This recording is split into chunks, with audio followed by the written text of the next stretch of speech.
सो दोस्तों 3M India limited ने अपने क्वार्टर वन के नंबर्स डिस्क्लोज कर दिए। ऑल अमाउंट जो है रुपीज इन लैक्स में हमें देखने को मिल रही है। जून का जो है सीक्वेंस कंपनी ने दिया हुआ है। सो कैसा रहा कंपनी का? सबसे पहले रेवेन्यू, तो कंपनी का इस क्वार्टर का जो रेवेन्यू है वो है 11,195 करोड़। पिछले क्वार्टर में कंपनी का रेवेन्यू था 1,198 करोड़ और पिछले साल कंपनी का रेवेन्यू था 1,046 करोड़। तो 1,046 का 1,195 और 1,198 का 1,195 यानी कि क्वार्टरली गिरावट है। ईयरली अच्छा परफॉर्मेंस कंपनी ने दिखा है। बाद में अगर बात करें कंपनी के अदर इनकम की, सो देखने को मिल रही है 15 करोड़ की, पिछले क्वार्टर में थी 13 करोड़ और पिछले साल 21 करोड़ की जो है कंपनी ने अदर इनकम जनरेट की थी। तो ईयर ऑन ईयर बेसिस पे हमें गिरावट देखने को मिल रही है। क्वार्टर ऑन क्वार्टर कंपनी की अदर इनकम हमें बढ़ती हुई देखने को मिल रही है। सो उसके बाद में देखेंगे दोस्तों कंपनी की टोटल इनकम। सो देखिए कंपनी की इस क्वार्टर की टोटल इनकम है 1,210 करोड़। पिछले क्वार्टर में थी 1,211 करोड़ और पिछले साल 1068 करोड़ की जो है कंपनी ने टोटल इनकम जनरेट की थी। सो 1,068 की हो चुके हैं 1,210 करोड़ और 1,211 की 1,210 यानी कि क्वार्टरली जो है स्लाइटली डाउन देखने को मिल रहा है परफॉर्मेंस। ईयरली जो है कंपनी ने अच्छा परफॉर्मेंस दिया है। बाद में अगर बात करें कंपनी के खर्चों की, तो कंपनी के इस क्वार्टर के कुल खर्चे 971 करोड़। पिछले क्वार्टर में थे 986 करोड़ और पिछले साल 857 करोड़ के खर्चे कंपनी ने किए थे। सो 857 के 971 हो चुके हैं। ईयरली अच्छे खासे बढ़ते हुए देखने को मिल रहे हैं। क्वार्टरली 986 के 971 यानी कि क्वार्टरली कंपनी के खर्चों में हमें गिरावट देखने को मिल रही है।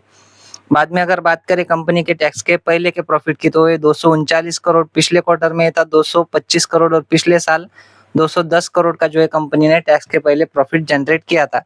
सो 210 का 239 हो चुका है। ईयरली अच्छा परफॉर्मेंस है। क्वार्टरली भी 225 का 239 यानी कि क्वार्टरली भी कंपनी ने टैक्स के पहले के प्रॉफिट में हमें अच्छा परफॉर्मेंस दिखा है, क्योंकि कंपनी के खर्चे हमें अच्छे खासे कंट्रोल में देखने को मिल रहे हैं। बाद में बात करेंगे कंपनी के नेट प्रॉफिट की, जिसको कि हम net profit loss for the period और द ईयर भी कहते हैं। तो देखने को मिल रहा है दोस्तों, ये देखिए ये है 61 करोड़ का। सॉरी एक मिनट, मैं हाईलाइट कर लेता हूँ, मतलब आपको भी समझ में आ जाएगा। सो देखिए ये कंपनी का net profit loss for the period और द ईयर, तो कितना है दोस्तों? 177 करोड़ का। पिछले क्वार्टर में था 713 और पिछले साल 157 करोड़ का जो है कंपनी ने नेट प्रॉफिट जनरेट किया था। सॉरी 71 है पिछले क्वार्टर का। पिछले साल जो है 157 था और इस क्वार्टर में 177। तो 157 का 177 ईयरली अच्छा परफॉर्मेंस है। क्वार्टरली 71 का 177, तो क्वार्टरली तो कंपनी ने बहुत ही शानदार परफॉर्मेंस दिखा है। वही सीक्वेंस हमें ईपीएस में देखने को मिलेगा। इस क्वार्टर का ईपीएस है 157 रुपीज। पिछले क्वार्टर में 63 रुपए था और पिछले साल 139 रुपए का जो ईपीएस देखने को मिल रहा था। तो 139 का 157 हो चुका है। ईयरली अच्छा ही परफॉर्मेंस है। क्वार्टरली तो बहुत ही शानदार परफॉर्मेंस कंपनी ने दिखा है। और अगर चाहो तो आप जो है सेगमेंट वाइज भी रेवेन्यू को स्टडी कर सकते हो और बाद में दिखाता हूँ दोस्तों परसेंटेज वाइज कंपनी का परफॉर्मेंस कैसा रहा है। तो ये जो है हमें क्वार्टर ऑन क्वार्टर बेसिस पे जो है परफॉर्मेंस देखने को मिल रहा है। सो देखिए सेल्स में जो है कंपनी के -0.2% की ग्रोथ यानी कि नेगेटिव ग्रोथ देखने को मिल रही है। अदर इनकम में कंपनी ने जो है क्वार्टर ऑन क्वार्टर बेसिस पे 10% की ग्रोथ है। साथ ही ईबिटा मार्जिन में 6.9% की ग्रोथ है क्वार्टर ऑन क्वार्टर बेसिस पे।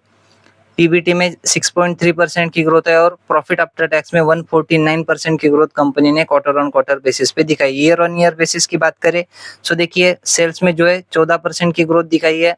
अदर इनकम में -31% की ग्रोथ दिखाई है यानी कि नेगेटिव ग्रोथ दिखाई है। ईबिटा मार्जिन में 13% की ग्रोथ है। पीबीटी में 13.5% की ग्रोथ है और पैट में जो है प्रॉफिट आफ्टर टैक्स में 13.1% की ग्रोथ कंपनी ने दिखाई है। सो द कंपनी के जो नंबर्स है वो एकदम ओके टाइप के देखने को मिल रहे हैं, क्योंकि बहुत बड़ी कंपनी देखने को मिल जाती है दोस्तों।